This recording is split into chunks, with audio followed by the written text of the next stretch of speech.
says off air. No, it doesn't. Are we on air? Yes. Okay. Welcome, lords, ladies of the age of Sigmar, for we are back with your host, Lord Remington Steele, and his faithful squire, Andy. Welcome to the Andy and Rem Show. It's the Andy and Remington Steele Show for It's the Andy and Remington Steele Show for your home delight.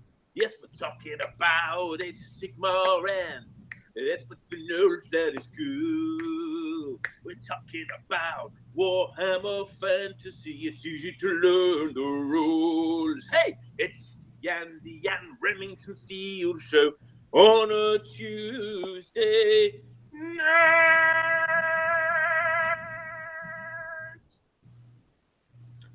Well, that was very vocal of you. Where's the instrument this week?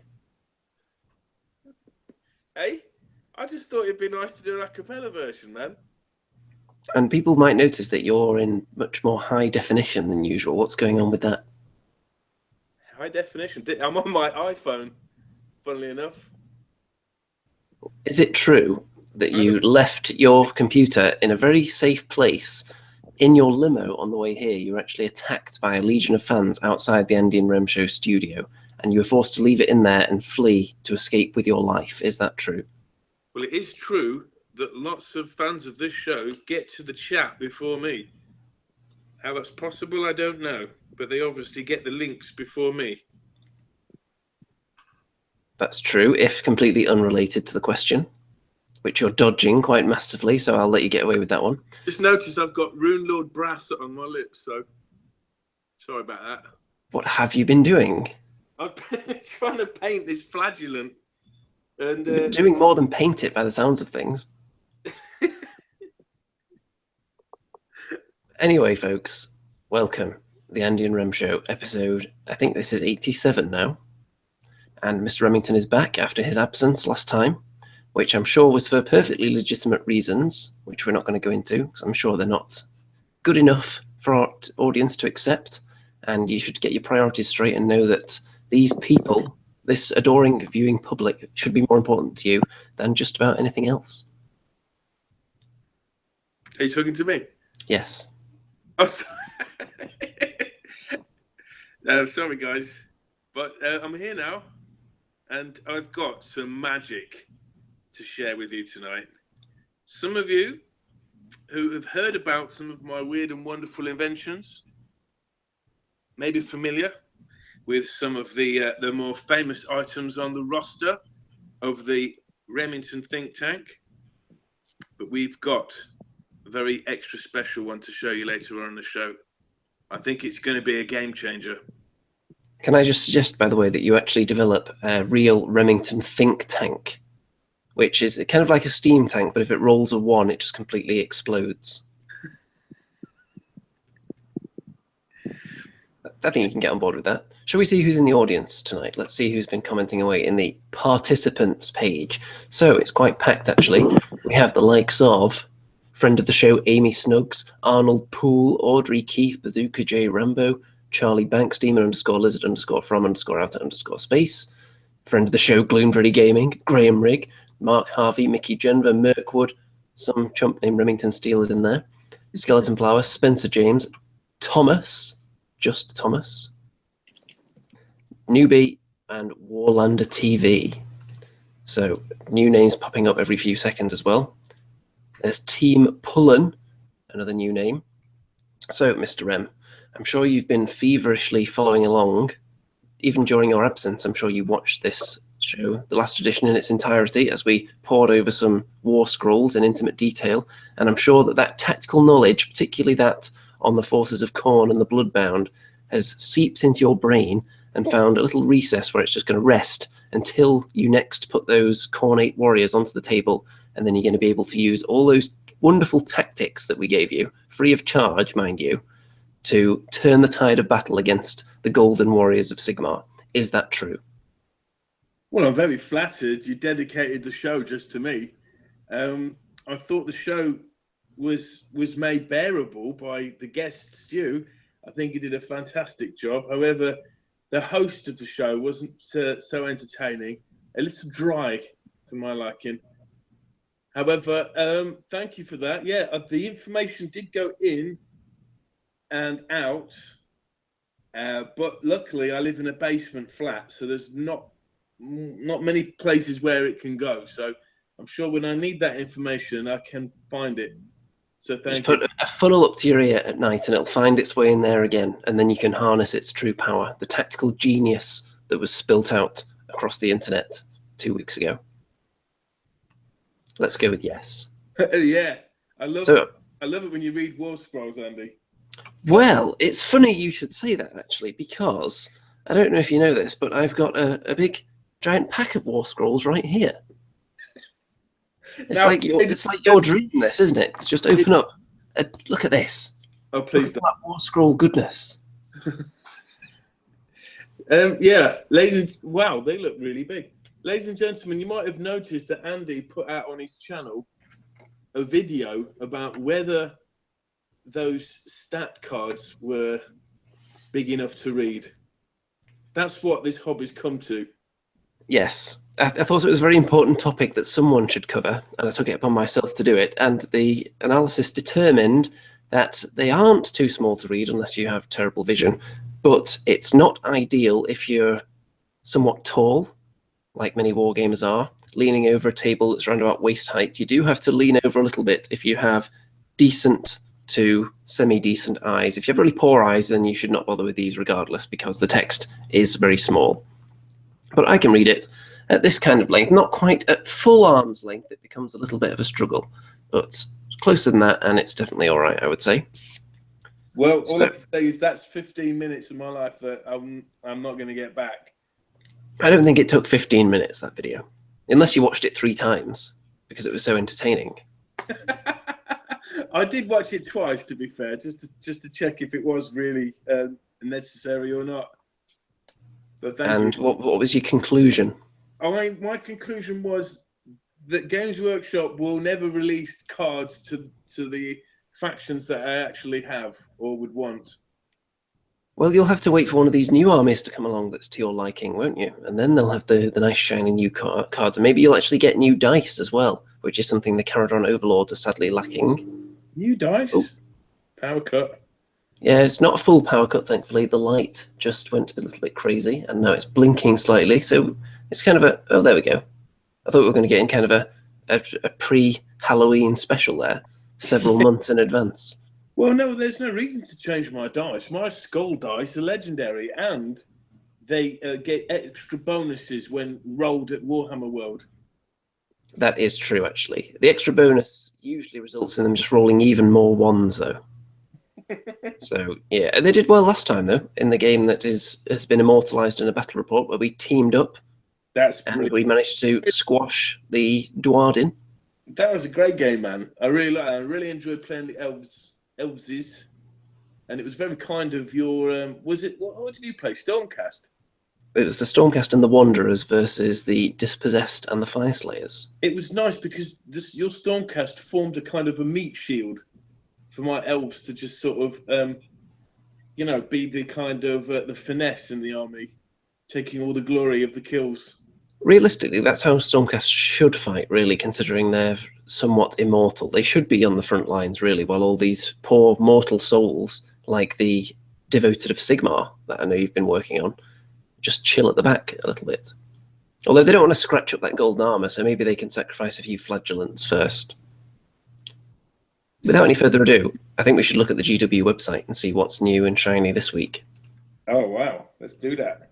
So here we go. And of course, it's Kharadron Overlord related. This is the last 2 weeks' worth of pre-orders. Some of these are actually in people's hands now. For example, the Ironclad, which I haven't ordered, at least yet. Is that the big one? That is the gigantic one, and there have been some pictures of them on Facebook, and they are quite beastly. I do have a frigate and the gun hauler. I haven't got any of these riggers yet because they're still on pre-order right now. Brock Grungson is out there available, and there are a couple of characters that are brand new this week, and I want to look at both of them actually. I assume they're on page 2. So here we go. We're going to look at the Chemist and the Endron Master. The Navigator came out last time. Let's have a look at all 3 of these actually, because they're all the same price. And the word on the street is that the Chemist is the ultimate beast of a character, and you shouldn't leave home without at least 6 of them. So let's have a look at each one. Is that the guy with the Hoover? Well, let's start with this guy. Let's look at the Etheric Navigator. And they all have some wonderful detail going on. We're just going to dive straight into the War Scroll. Or let's do a 360 first. Okay, go on. Something, a feast for the eyes, and then we'll give you a feast for the brain after that. So look at this. All that brass, bronzy kind of colour. You can see the edge highlighting there. I think I could mimic this paint style quite well, actually, because it's not that complicated. Certain things I wouldn't do as nicely, like the little gems in the glass, for example. But I think the metallics, I could do that. It's not that crazy, is it? Very tasty. I think that's a bit above your standard, Andy. I think you should be aiming a bit lower than that, my friend. Well, let's have a look at his War Scroll then. Okay. Oh, please. Masters of the High Winds, Etheric Navigators can unpick enemy spells via direct manipulation of arcane jet streams and hidden gales, with signal flashes of their Zephyr scopes. Etheric Navigators can also help steer any Kharadron Overlords' airships into prevailing currents, or even redial their gear settings to summon raging ether storms that force airborne foes to the ground. Well, that sounds very impressive, doesn't it? But do the abilities live up to that? And the common general consensus, word on the street, is that they don't quite live up to that. So, not much to write home about in combat. Only 1 damage per attack with the pistol, and the regular attack, which is basically the same thing. So it's all going to be about the special abilities with these guys, though, isn't it? So, can attempt to unbind a spell, which is fine. It's good to have a character that can unbind spells, but there is another way of getting characters to unbind spells in the Battle Tome, which we may get to at some point tonight, as I read out some more rules for you to get excited over. And there's the Ether Storm ability. So we can attempt to manipulate the ether to cause a storm. On the roll of a 3 or more, it's successful. And until your next hero phase, enemy units that fly must halve their move characteristic if they began their movement phase within 18 of him. So, that's all very well, but it's only the flying units that are within 18 inches of him if they start their movement there. I don't think that's a long enough range to significantly affect people. Because if you think about it, anyone who flies is going to be pretty quick anyway. If he's only halving, he would have to be right at the front to prevent enemy flying units getting into you, wouldn't he? If you were taking something flying, would you be terrified of that? Having your move distance halved if you're within 18 inches of this little character? Well, I'll be thinking, how many flying creatures would I have in any of my armies? Probably just 1. And if I knew what that guy did, I'd be keeping him a safe distance away, I'd say. And as soon as you get close enough for him to use his ability, you're probably close enough to be attempting charges against people anyway, unless he's right on the front lines. So, I'm not entirely sold on that. You'd want flying creatures for me are either a positional thing, so you get them to get what they're called, objectives, or they're real like beasts, and you'd want to get them in combat quick. So, would it matter if its movement's halved if it's already in combat? It certainly wouldn't. So yeah, there are going to be times this ability just doesn't help at all, but then he does have another ability. So if he doesn't move, you can re-roll the dice for all visible friendly sky vessels when they run or charge. Which is okay, but I'm not sure whether you're going to be charging your sky vessels too much. So this guy, is he on the ship?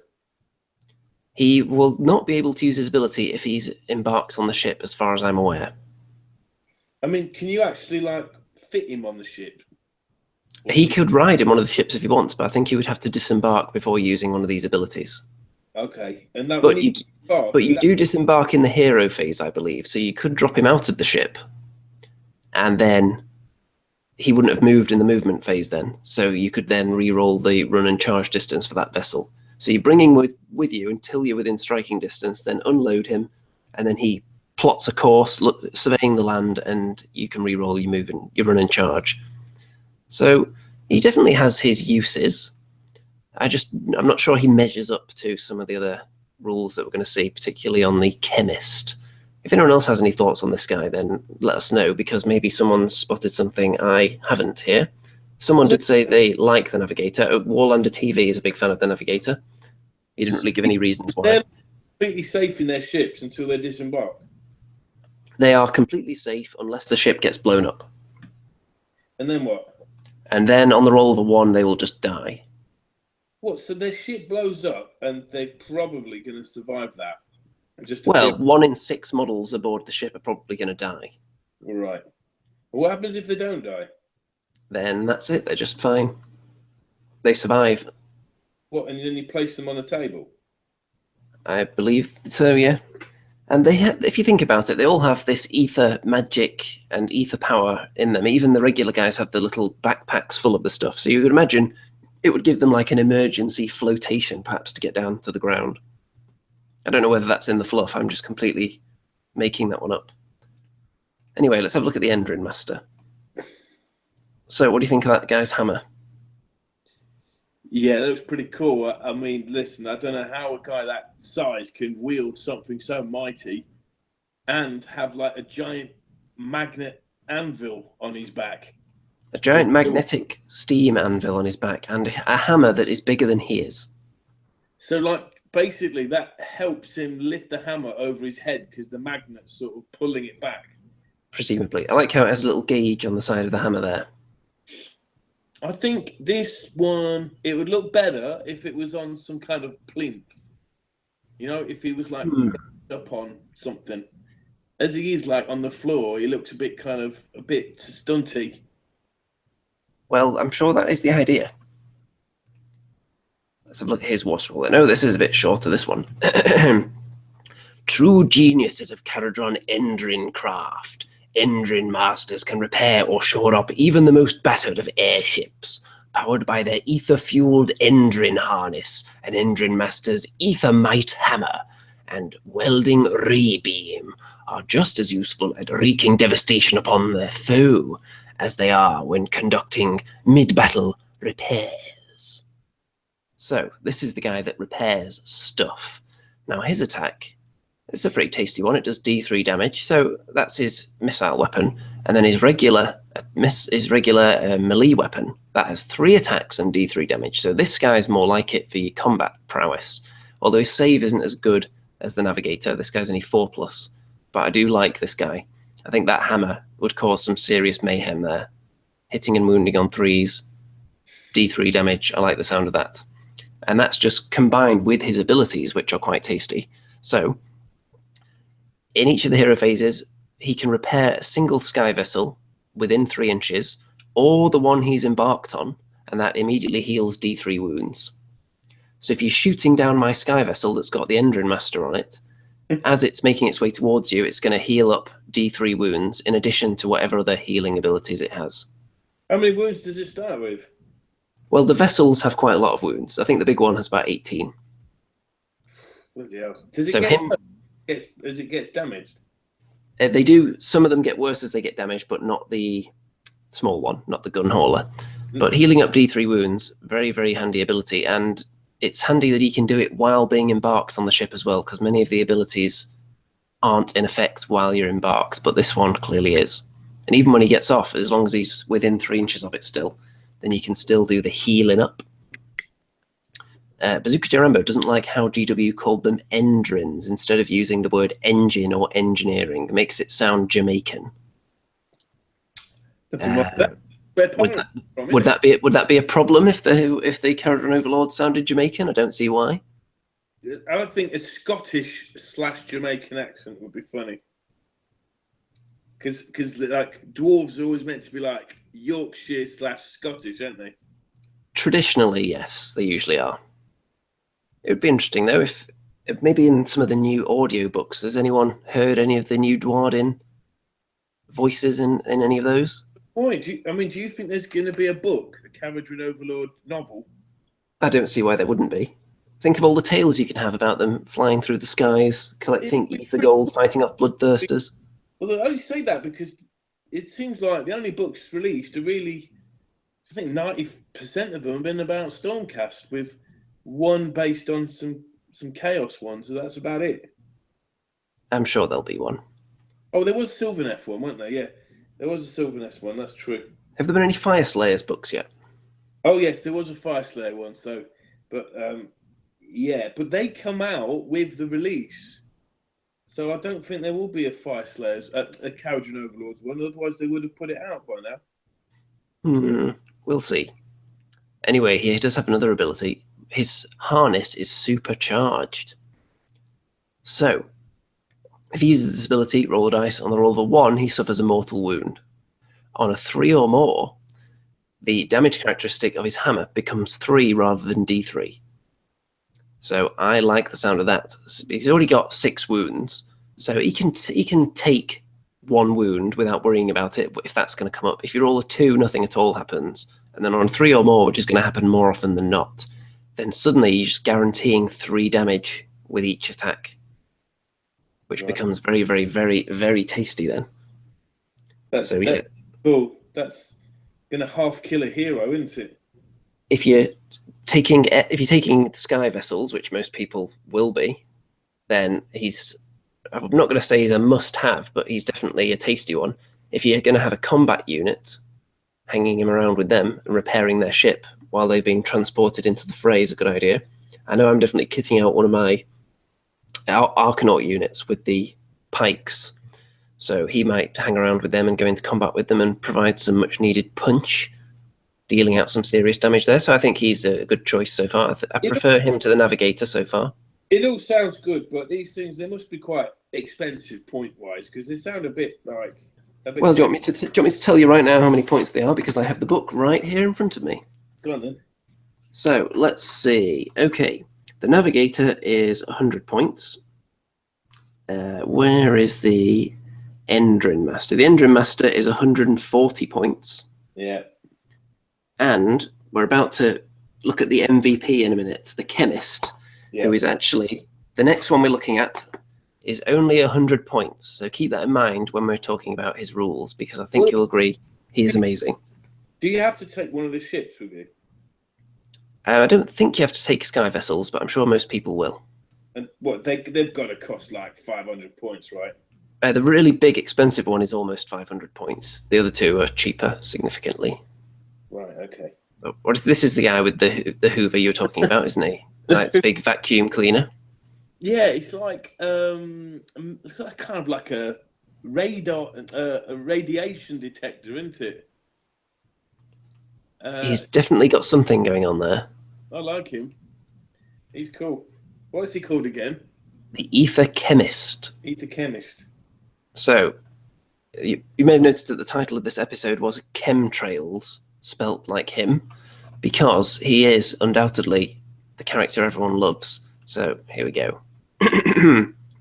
Using an atmospheric anatomizer, an ether chemist can fill the surrounding air with alchemic compounds, using a myriad concoctions to boost the power of their fleetmates' ethermatic weapons or smother enemies in billowing clouds of toxins. Their strange apparatus can also suck away vital airborne elements, sapping the vitality of enemies in close proximity. I'm always concerned when I just go into these blind fluff reading bits because they throw in so many weird and wonderful words. But I think I got through that one okay. Yeah. So this guy... These guys are responsible for the ozone layer being damaged. Let's go with yes. Okay, Noxious Ether. This is his missile weapon. 10-inch range, 3d6 attacks. So on average, you'd probably be getting somewhere around about 10, you would think, each turn. Hits on 4 wounds on a 4. -2 rend 1 damage. So that's a pretty tasty missile weapon at short range. Yeah. Is in melee, he's not quite so tasty, though, and he has 2 attacks. So really, he's your short-range shooty character, and I think you're going to love his abilities here. So he can use his atmospheric anatomizer in the hero phase to augment weapons. So you pick a nearby unit within 10 inches, and then until the next hero phase, add 1 to the attack characteristic of one kind of weapon, which is why everyone wants to spam weapons. You want to arm all your units with just the same weapon over and over again, because then he can add 1 to the attack characteristic of every single model in that unit. Right, that makes sense. Okay. So we'll go into that in more detail in a minute when I show you how I've assembled my Thunderers. So, the Chemist can also use the Anatomizer in the beginning of the combat phase to create a vacuum. So any enemy models within 3 inches of him reduce their attack's characteristic by 1 to a minimum of 1. So if he's surrounded by lots of characters, perhaps, or a unit with multiple attacks, he'll be reducing their attacks down, which is tasty. So you really want him you want him at short range. You wouldn't necessarily want him in combat, but he's not bad at it, really, when he's got a little buff like that, or a debuff, should I say, for the enemies. So he's going to be the guy you're going to be unloading with your short-range firepower, which I'm going to tell you all about in a second. So let's stop the screen share there for a minute, because you've probably seen the pictures on Facebook, but I have kitted out several of these guys, several of these Thunderers, with ether cannons, which are short range, but, well, they only have 1 attack to start with. So using the Chemist with them means that you're doubling their attack's characteristic, and it's already a tasty weapon. And do you want to know how many of them I've built? Go on then. Well, I'll give you a clue. I'll just show you the boxes of Grundstock Thunderers that I've gone through. So there's 1, there's 2, there's 3, there's 1 pile. Let me just get out another pile from down here that still actually has some sprues in it. So there's another box, and another box, and another box, and another box, and another box, and another box. So how do you feel about that, Mr. M? Because I've kitted out my Grundstock Thunderers with 10 ether cannons, which is supposedly the ultimate cheese combo when paired with a Chemist. You fly them up, unload them in front of something nasty, 1 billion shots coming out, 1 billion wounds dished out, things die. Thoughts? Did you get clear out the shop or something? I'm sure Element Games are very big fans of mine now, because I did spend a significant sum with them. However, normally I wouldn't have been able to afford that many boxes, but I have been selling a lot of the spare pieces. Some of those spare pieces being sold on Facebook, some of them on eBay. So it's not costing me as much as you might think. You've done well there, haven't you? I've done quite well. Yeah, they should have a limit on how many you can buy, I reckon. I've also made 5 with the regular rifles as well, because I think they're cool. Also, it's people like you, Andy, that give this game a bad name. People like me. Yeah, totally. I haven't bought any cheese combos before. Easy power gamers, man. Well, if I want to play against power gamers, then I would use that. If I want to just play against, let's say, Ungor Raiders, then I can just bring my 5 rifle-wielding guys, can't I? Well, look, I go for, I don't know. You like character, though. I thought you liked bit of character and stuff in your army. So I didn't think you'd turn into I'm buying all the models that I like, which is why I bought the small flyer, which I haven't finished assembling yet. But a lot of people actually don't like this in terms of the rules and the points value. But I got it just because I think it looks pretty damn cool. Yeah. And then I bought 1 box of Thunderers as part of an order. And I thought, you know what? I think these ether cannons look incredibly cool. That combo with 10 of them actually sounds quite interesting. I wouldn't mind doing that. So I bought a few more boxes and put the spare weapons on eBay to help pay for the ability to do that. And people were quite happy to pay a decent price for those spare weapons. So I thought, why don't I just buy another big pile of them and then see if I can sell those weapons as well? So at the moment, I've got quite a few eBay listings still going, but some of them have been sold. I've sold nearly all the fumigator guns, like the short-range gas weapon type things, and I've sold some of the mortars as well. I was thinking about taking the mortars, but I just didn't think they looked cool enough. So I'm not just the ultimate power gamer here, because you know what I'm like. I like my long-range weaponry, so I can pick off your puny, slow, ambling forces on foot from the other side of the table. But in this instance, I don't think the mortars looked quite cool enough. So I've gone for the wonderful-looking ether cannons instead. Well, we'll have to see. We'll have to see what happens, man. I'm just looking forward to my savage orcs going crazy when they see these flying sky-ships and try and shoot them down. That's going to be interesting. It's going to be a fun battle, I think. I think I need to get more savage orc archers for sure. But they don't have the range, really. They only get like an 18-inch range, I think. So that's within range of all your nasty stuff. Well, I haven't really got too many long-range weapons on my overlords so far. I mean, the ships, some of their weapons are decent range, but they only generally get one shot on some of those. For example, the gun hauler, the small ship, both of its weapons only get one shot and hit on a 4+. So I think that's why people don't like that one, perhaps.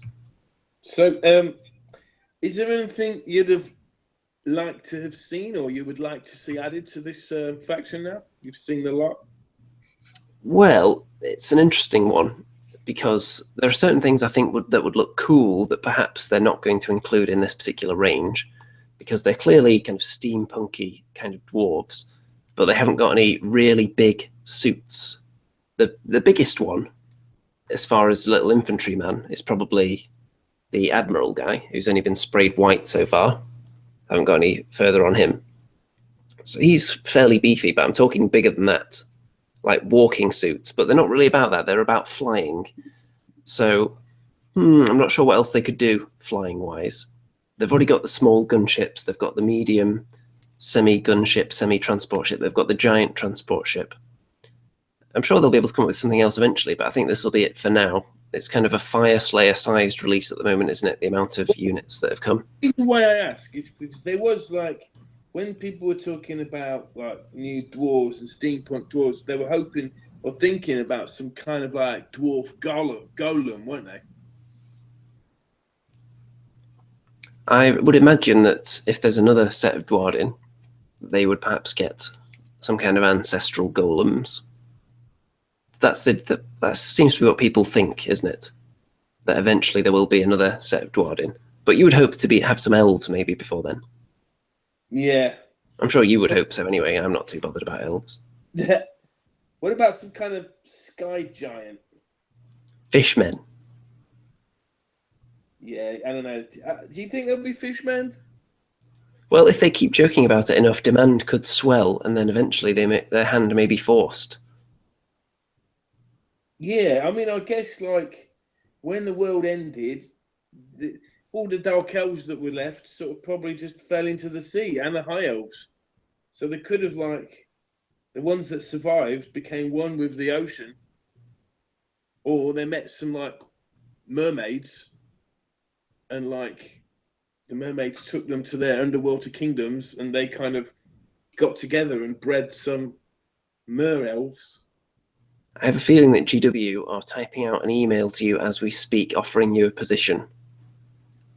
Well, it's funny you should say that. I get people asking that all the time. But how come GW haven't employed me? Well, I don't know. I could think of one or two reasons. And they get ideas for free. Well, speaking of your ideas, shall we look at one of them right now, actually? Yeah, why not? Because you did come up with something quite revolutionary, which you posted on Facebook last week. And I think it deserves a mention. So let's have a look. Okay, do you want to tell us what this is exactly? Well, this, if you hadn't seen it already, to be honest, I'm surprised it wasn't like, it didn't go viral. But it just stayed on the Andy and Rem show page, this did. Maybe it's because it's a closed Facebook page. But yeah, this is a prototype of an invention called the Remington Hot Pot. Now, this is like the pièce de résistance. Sorry, I've got rubbish French. but this is like the ultimate in gaming inventions. So this is the $1 billion idea. This is the billion. This is probably the idea to end all ideas. Well, many of your ideas have been described that way before, but I'm not sure any of them were intended as compliments. Well, first off, you see there's like a little door on the bottom. I do see there's a little door, yes. And we'll talk about that later, but that's quite an integral part of this machine. And you see there's quite a large space behind that door, just large enough for somebody to perhaps live in. Okay. They were small enough, or the machine was big enough. But basically, this machine paints your miniatures for you. Yes. So look, it even has special settings to paint banners and use various revolutionary techniques such as whitewashing and dusting. And it comes with a built-in Remington finger sponge and Remington paint pens. I'm assuming this is just the prototype because I'm not too thrilled with the quality of the paint drops here. Well, what that's doing, it's just being calibrated there with different colours. Okay. So, yeah, if you go back to the first picture, is that the Remington fine detail brush I can see on the right there as well on the ground? That one, yeah, it could be a shaving brush as well. So what were you saying about this original image? So yeah, it's got some various knobs and buttons on it, and that's when you basically select a preset you want. So you can choose to have Andy 2D6 standard, which is the lowest of the four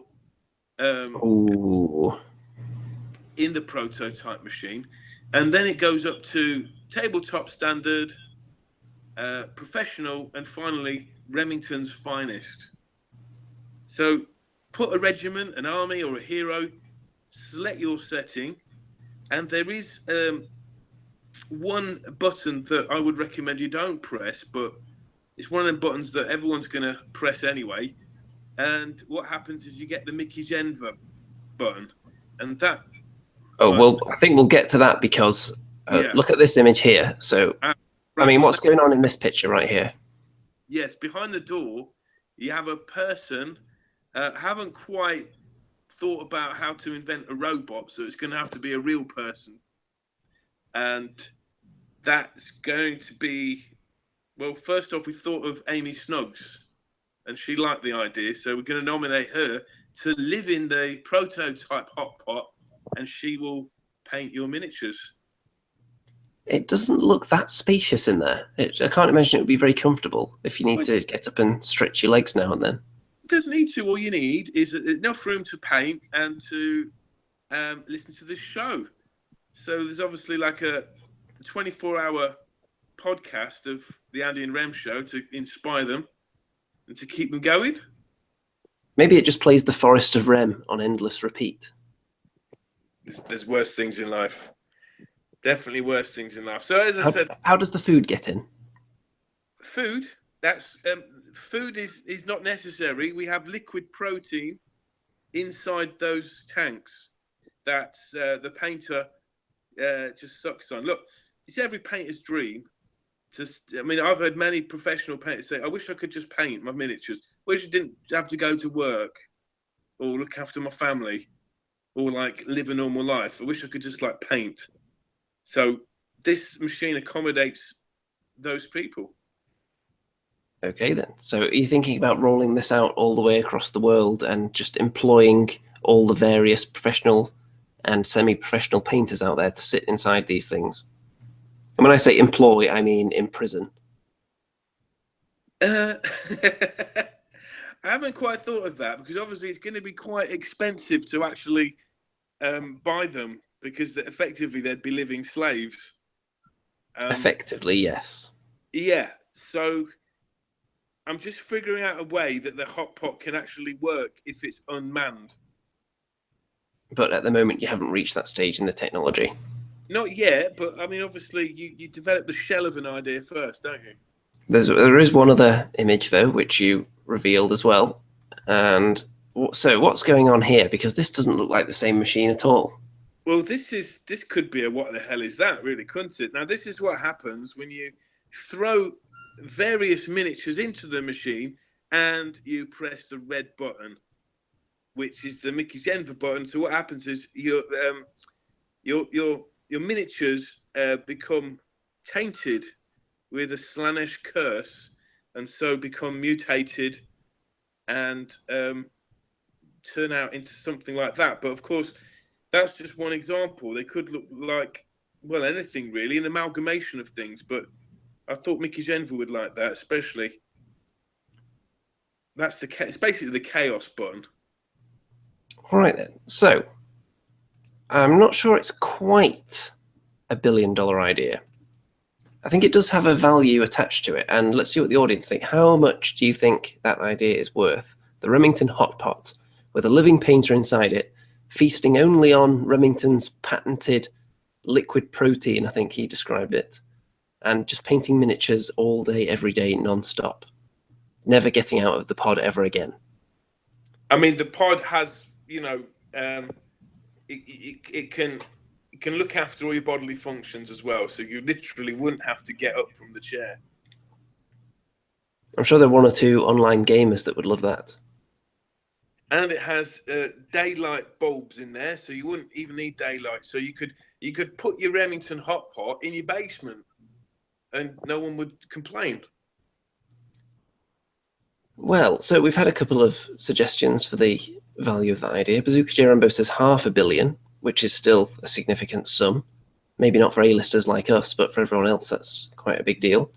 Rob Lloyd Sweet says 5 pence. You think maybe he's being a bit harsh there? 5 pence? Oh, bloody hell. Look, I mean, listen, if I pull this off, think how much money a company like Games Workshop could save. They wouldn't have to pay for any painters anymore. It's all automated. Plus, they can choose the standard. I'm not sure they'd want to choose the first standard very often, but... If you have multiple standards, though, on this machine, if it has to be manned, then does that mean you have to have several painters crammed into the same machine? No, you could do just one painter, you see. Now, under those conditions, your Remington Hot Pot painter can paint 5-6 times as fast as the average painter. So a company, with no outside world distractions, you mean? Yeah, exactly. It's just like it would just be like Daredevil when he goes in that machine that submerges him in water inside like a lead container where like all his senses are kind of shut down and he can actually relax. Be like that. There's plenty of entertainment within the pod. For example, one button could play my music to them just to give them inspiration and soothing. Can you imagine? I think you could also put some of my music in there as well. And then they hit the Andy music button and it becomes jammed and it's lodged down there and there's no way they can get out from the pod. And my wonderful tones are just echoing through the Remington Hot Pot for the rest of time. Necrobus asked, how is it powered? Well, initially it's powered with my imagination, which, is very powerful. But electricity for the lights? Simple.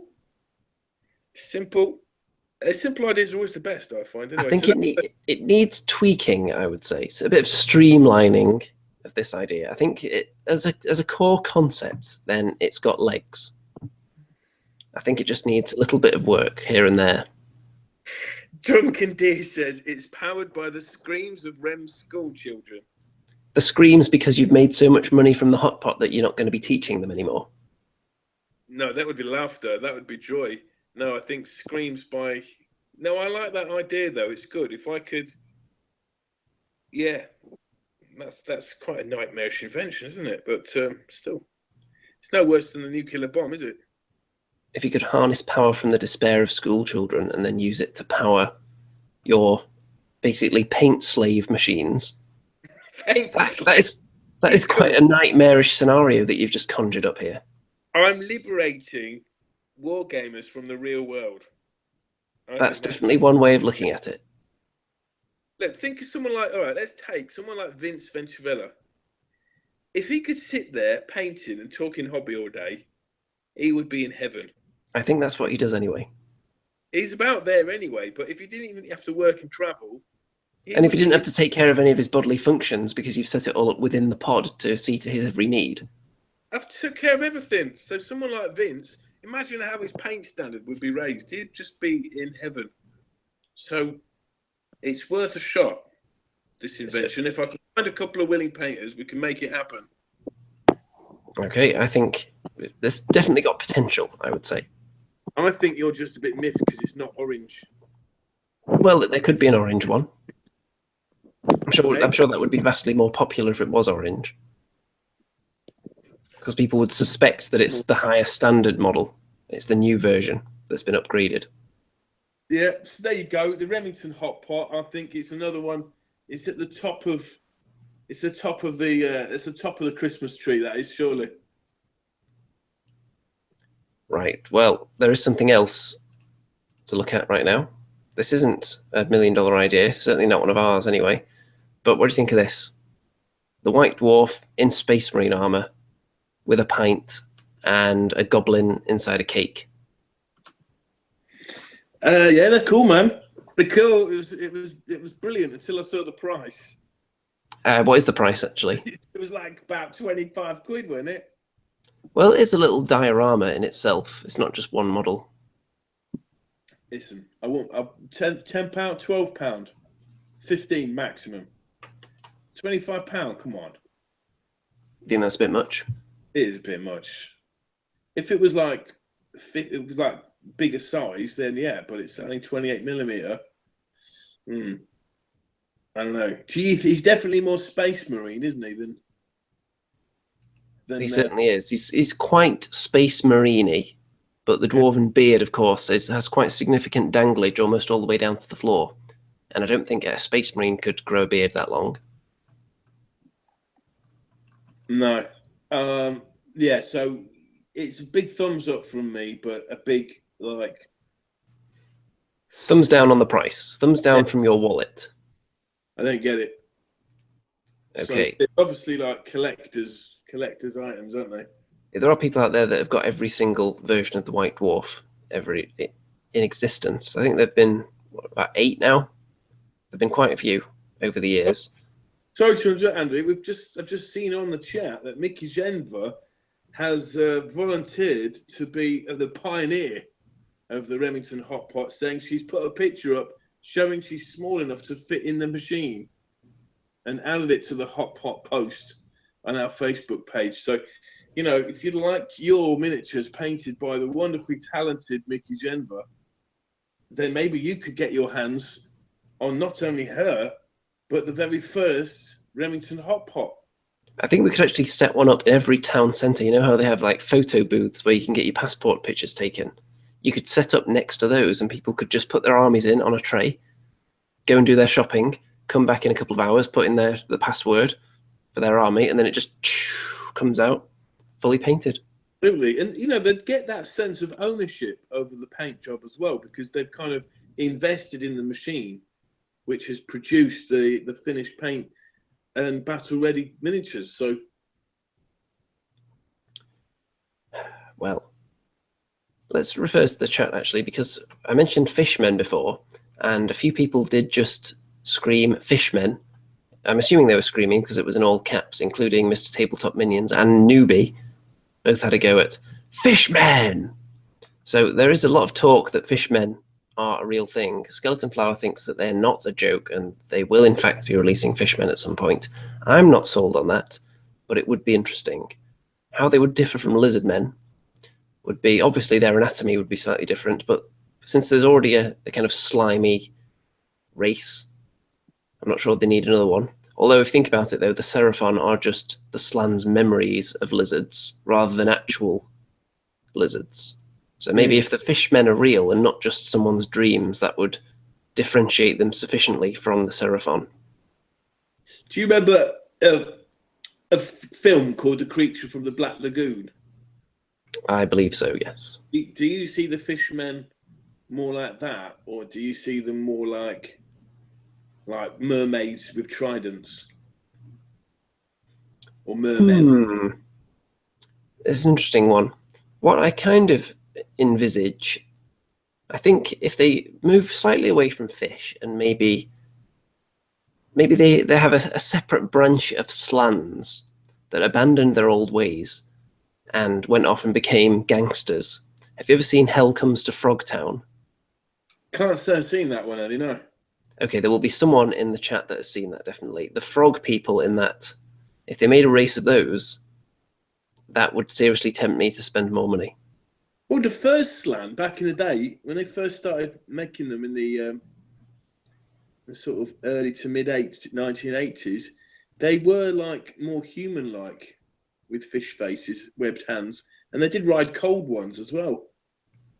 So it's possible they did sort of just become aquatic, and a few of them that couldn't swim became the fat slan.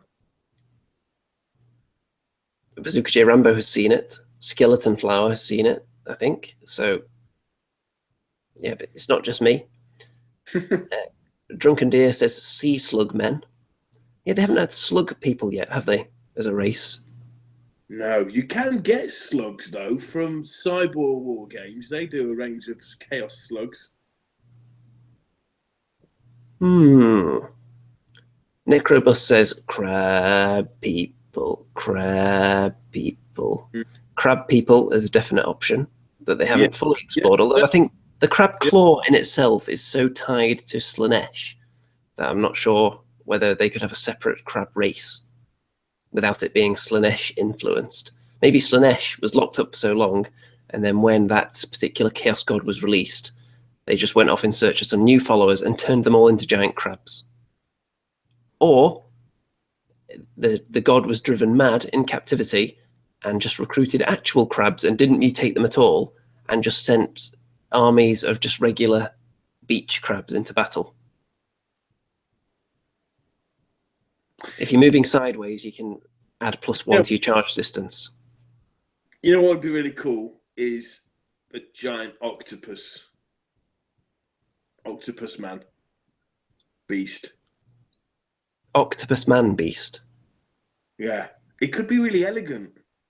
Like, it's hard to do an elegant slug model, you know, or an elegant, like, plasma, just like acid plasma coming out of the sea. It'd probably be better to have, like, it'd be wicked doing all the suctor, what do you call them? Suctors. Succubus, suctions.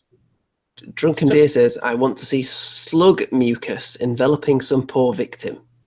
That sounds kind of like the floor at one of your concerts, doesn't it, Mr. Rem?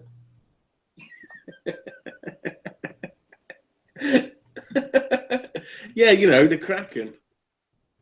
Pulling down a Kharadron Overlord ironclad into the water. No, we don't need to see that. We don't need to bring the Kharadron Overlords into this. I think they're quite all right without being pulled down into the depths by slug people and giant octopus beastmen. Well, there is some artwork in the Kharadron Overlords booklet that does show some tentacles pulling at that. So that could be a hint at what's to come.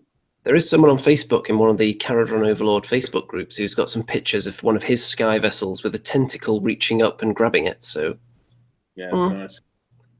It's quite a cool one. It's got like clouds on the base. Definitely working a lot faster than I've gone on mine. The furthest I've got so far is this. You can see that's the most colour any of mine have on them so far.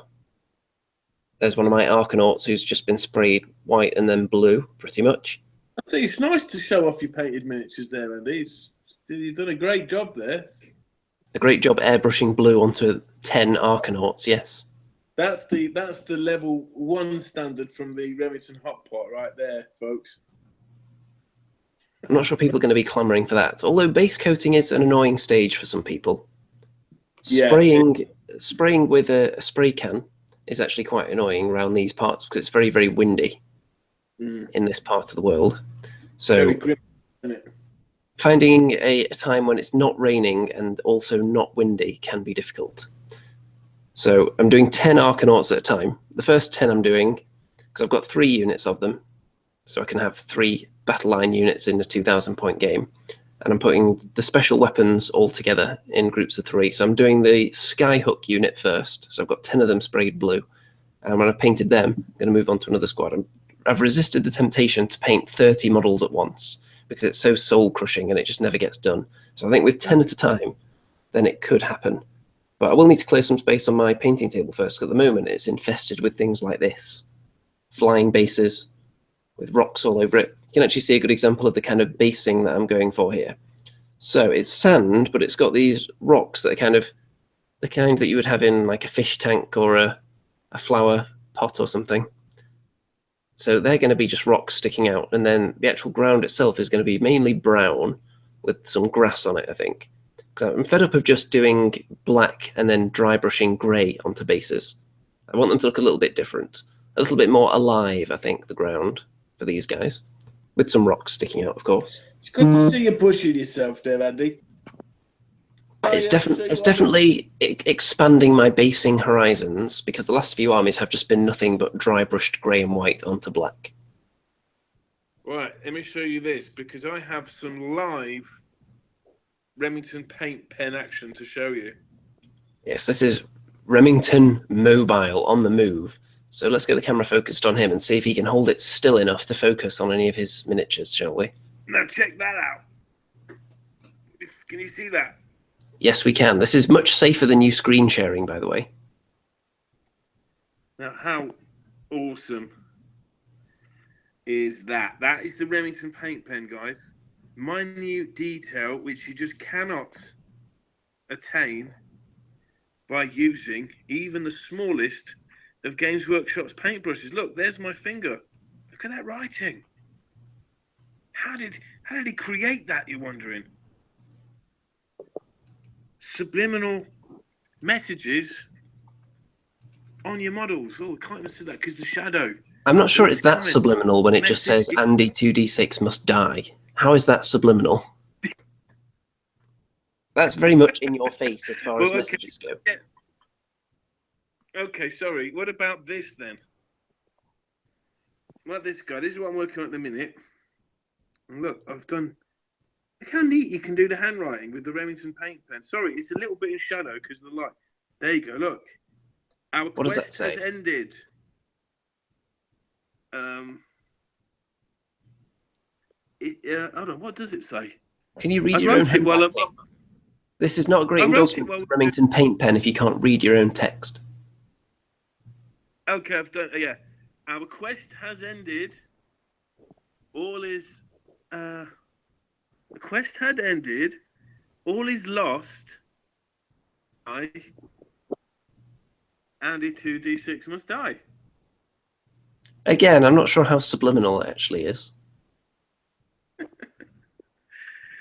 So you can see that's yeah. Well, there we go. An exclusive round the table look.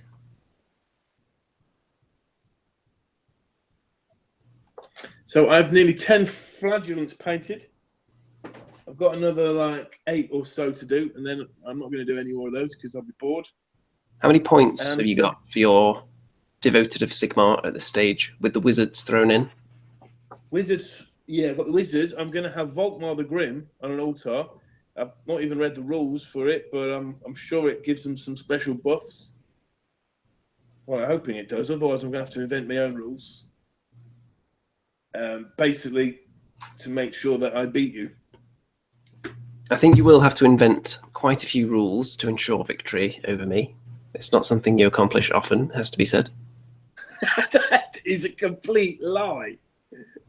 I recall that the times that spring to mind that you won games were the times I took basically intentionally handicapping myself as if playing the game against a small child. That's how I approached the game against you.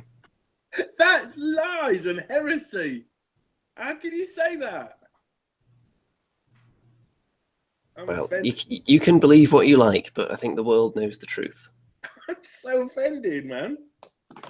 Christ almighty. I stay all night painting my models, get my tactics ready, drive like 3 or 4 hours up to like the grimmest place on earth, that's kind of like Mordor. I'm going to have to call you out on one thing there, Mr. Remington. I'm not going to dispute anything you said about this part of the world, but what was that about? Something, get your tactics ready? Yeah, like read up on stuff and then like, get into your place and then just to be told that I've been, all this time you've been treating me like a child of Warhammer. Well, I'm sorry to shatter your dreams there. Interesting. I think you perhaps need to watch more Age of Sigmar videos on YouTube and grasp the tactical insight.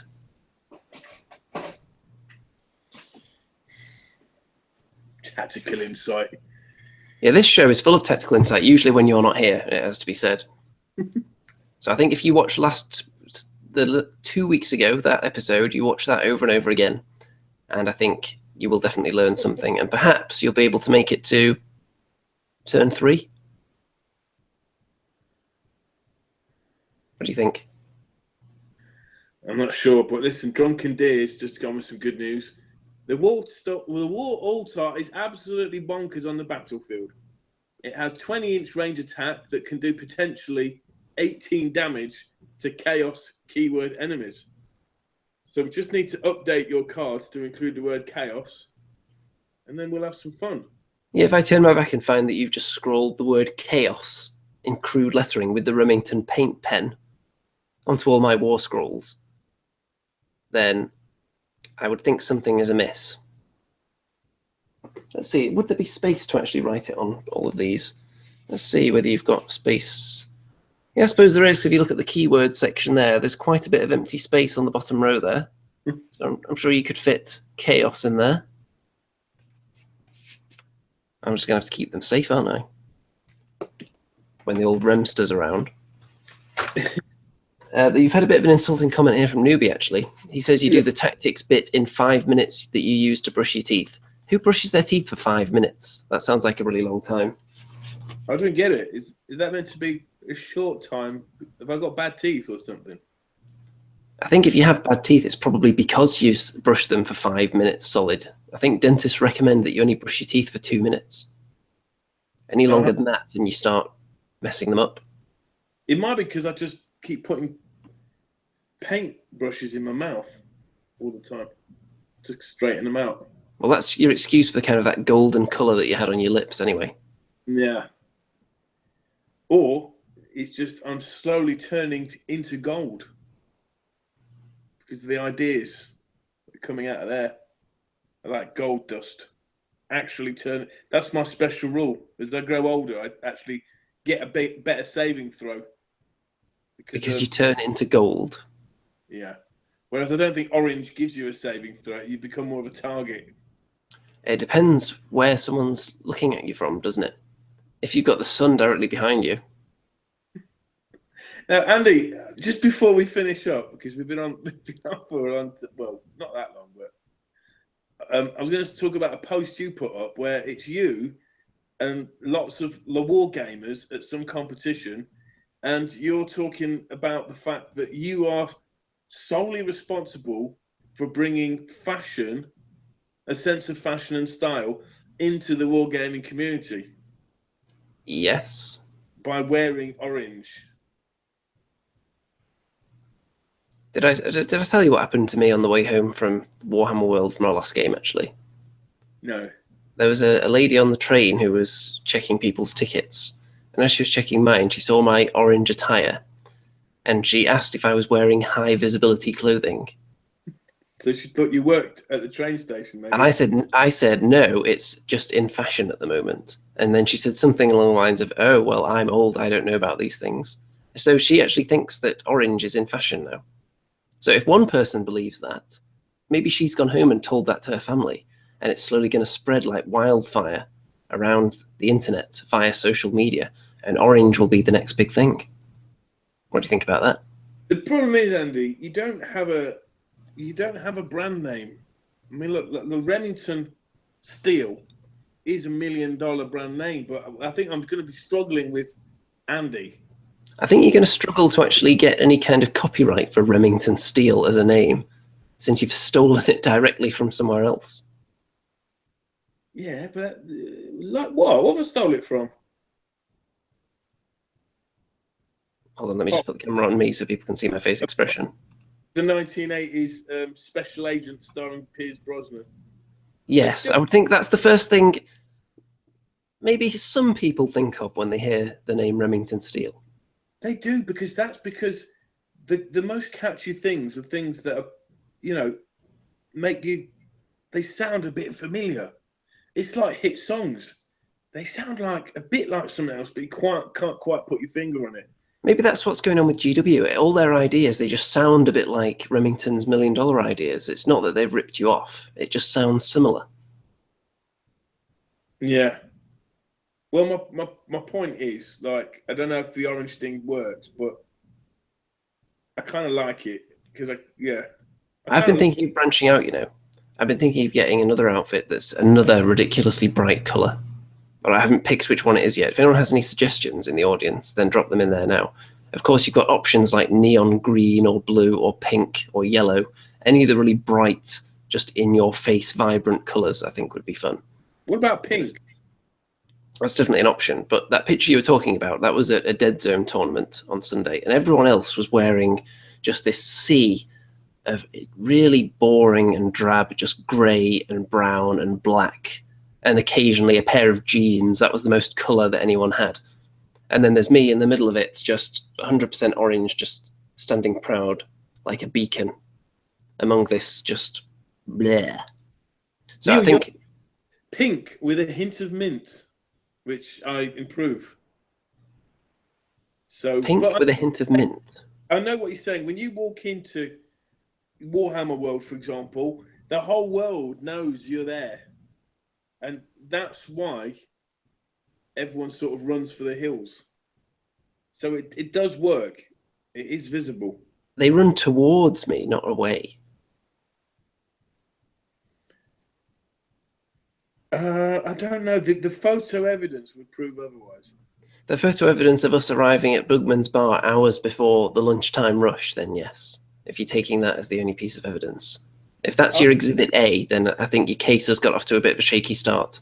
I liked it when you ordered all the dry sandwiches with no fillings in, and some like Warhammer authors came through the door, and you recognised them, and you said, "Doc Remington, that's such Dan Ablett or something like that," and you said, "Oh, they all know me" or something like that, but they all ignored you. That's not actually true, by the way, because the person I pointed out to you, who legitimately somehow didn't spot us, I then sent a message to, and then he came down and said hello to us at our table as we were playing a game later.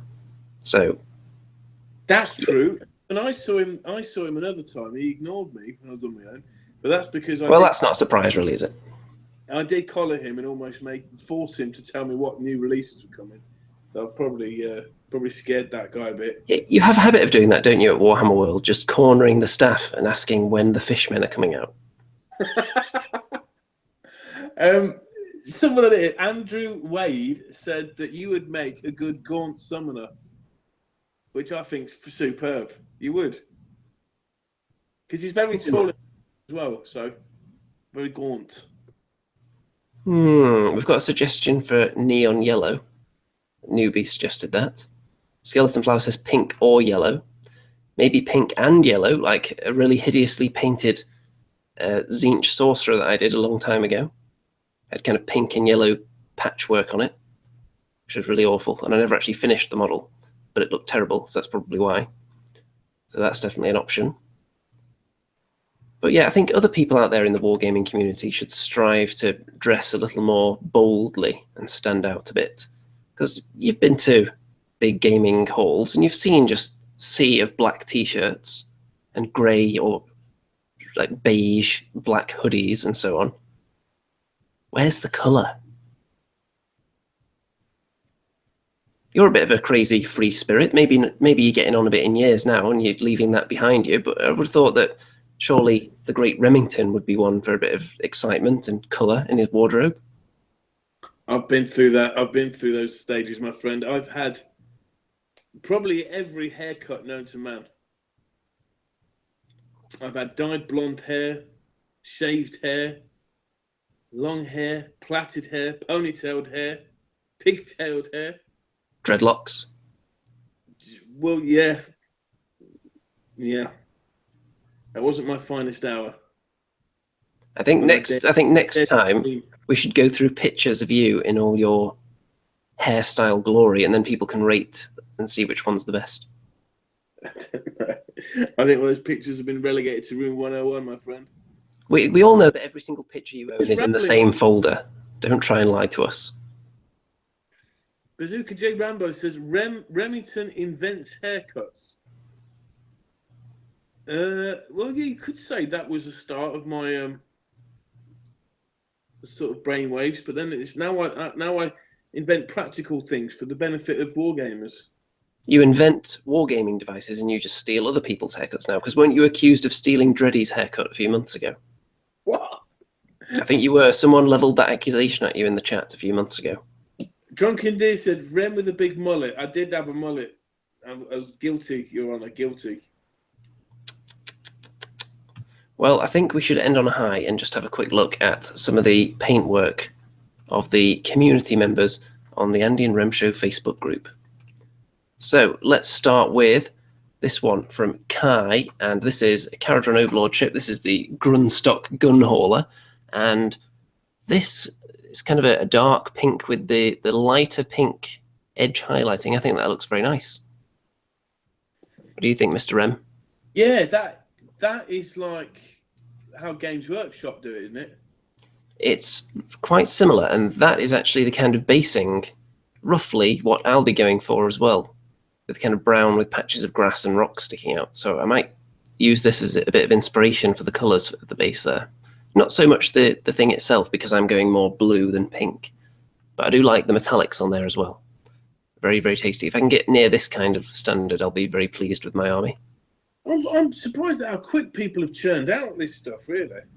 Sometimes it's a little bit demotivating for a really slow assembler and painter like me, because it's like those scenes in films, you know, where someone's standing still, kind of in slow motion, and everyone else is in fast motion around them, walking around, going about their lives, and that person's just standing there taking it all in. I feel like that with painting sometimes, because I'm just finishing off assembling a box, and then I go on Facebook, and there's somebody, oh, here's my 2,000 point army fully painted and based within 24 hours. And I just think, how on earth do people do that? Yeah, I'm always slightly jealous of those people. It's almost like they've painted all their miniatures and they're not really working on anything until these new things come out, and then they're just straight on it. Do you know what it is almost like? It's almost like they put their army into a machine and had someone in there painting it for them. That's what I was going to say. Maybe someone's already invented it. Maybe someone has pioneered it after hearing about your idea. Well, it wouldn't be the first time. No, it wouldn't. Okay, next. This is from Dino, and this is a very nicely highlighted orc. Look at that flesh. Oh, yeah, I really like this. Yeah, that's cool, man. That must take a long time to get the highlights like that. Yeah, you need a very steady hand. Very, very tasty indeed. Next, this is from Josh, and I've been very hesitant to get any of these models because I don't like the idea of painting flat animal skin surfaces, but I think he's done a very good job here. Very nice highlighting on the blue there. Nice icy looking feathers. Yeah, that's well good. That's from Natasha, and this is Seraphon. There are some other angles of this particular model and some others on the Facebook group, but we're just showing you one of them here. But very, very, very vibrant. This is the kind of colours that people should be wearing out there at wargaming events. These are superb, man. They're brilliant. Most people go for the razor claw guys, don't they? It seems that way. Nice to see these ones.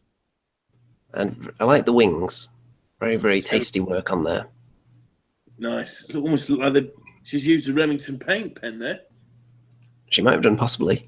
And these are from Dreddy. These are Lewd Bowl, or Blood Bowl, if you will, models for the orcs. And the distinctive Dreddy style skull on the purple background on each one's face. Very, very nice. Have you painted any Blood Bowl miniatures, Mr. Remington? Do you know what? I've only painted halfling Blood Bowl miniatures, and then I've converted them to halfling warriors. What do you think of these ones then? If I'm honest, I'm not sure about the red basing. It's sort of... I believe that the red is to signify what kind of player they are, what position they play, and the other positions have different base edging. Yeah, I think if I was looking at it from above, I wouldn't notice the red so much, and that's like, it's like taking the attention away a bit. But I'm loving the green and the purple. You don't often see that combination. Next, so this is from Matthew, and look at this. This is a very nice little Duardin with a book, and now I can almost guarantee that that's been worked on with the Remington paint pen. Well, it wouldn't surprise me because they were just flying off the shelves when I first released it. I mean, I sold so many, I didn't even need to put it on Kickstarter. So it's really pleasing to see such wonderful work. I had actually had a really good idea to sell untrained carrier pigeons, and they just flew off the shelves as well. Tumbleweed? I'm sure the audience loved that one, even if you didn't. And finally, this is, of course, from Amy. And look at the eyes, look at the vial of liquid there. Yeah, they're wicked. It is just a ridiculously nice model, this one. I'm not sure if we already looked at this one last time. Yeah, lovely that. Not sure, but this model is just really cool in the first place, pouring the acid down this guy's throat. And then the way she's painted it, so it looks as though you can actually see into the flask and you can see the liquid in there. I wouldn't know where to start doing that. No, she's. Could you call someone who's female a master, or would you say mistress? I think you would still say master. I think you could say that someone's mastered the art of painting without specifying that they have to be male. I couldn't say she's a mistress of painting then. Probably not. I think that would give different ideas to people. Oh. Okay. That would have slightly different connotations. So I think you could call her a painting master, probably. I'll have to look into that and see whether there's a better term that we could use there. Yeah. It's wicked, man. Dino says you didn't show the other Ard boy I've posted 2 weeks ago, Andy. Well, you'll have to bring that to my attention again. But you did get one of your miniatures on this week. Right, well done, everyone. It's great to see work. Talking about work, I did a spot of moonlighting because obviously I'm in high demand for my time, and a lad called Dan, who runs a podcast, brand new, called Paint All the Minis, and I believe I've added a bunch of people, friends of the Remington, onto that page, so check it out. It's a weekly podcast, and he's most recently interviewed the one and only Rick Priestley, and in a couple of weeks' time, he will be airing a very special broadcast with one Remington Steele, talking about life, love, and the future of my hobbying. How do you feel as a listener of a podcast that if 1 week it's the almighty legendary Rick Priestley and you strap yourselves in for next week's episode thinking it's going to be another industry legend, and then introducing our guest for this week, Remington Steele? That's more of a tumbleweed moment than any of my jokes.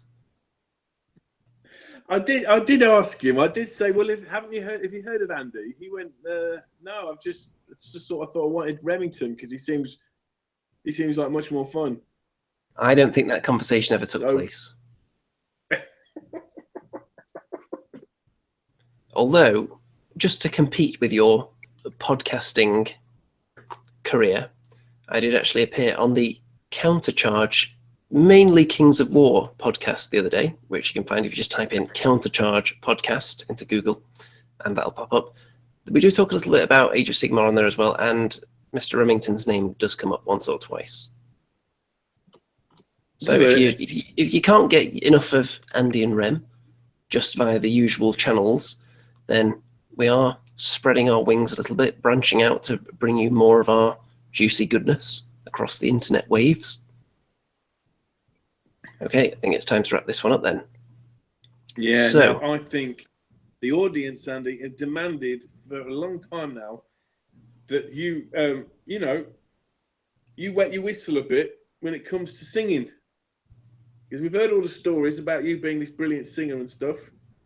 Let's hear you ending the show with one of your wonderful compositions. You know what? I could just do a song, couldn't I? I could improvise right now a completely original song about Remington Steele and his $1 million ideas. Here we go. So you might want to turn down your speakers at this point, folks. And because it might shatter. And then if I lose my way, I'm just going to immediately hit stop broadcast and no one will ever know. Okay. So here we go. There was a young man and his name was Remington Steele. He truly believed these ideas of his would have mass appeal. He was wrong, he was wrong, he was wrong. His ideas, they were so lame. All he wanted for himself was a life of luxury, fortune, and fame. He hijacked Andy's channel for a taste of the A-list lifestyle. It worked at first, yes, it worked at first, but only for a while.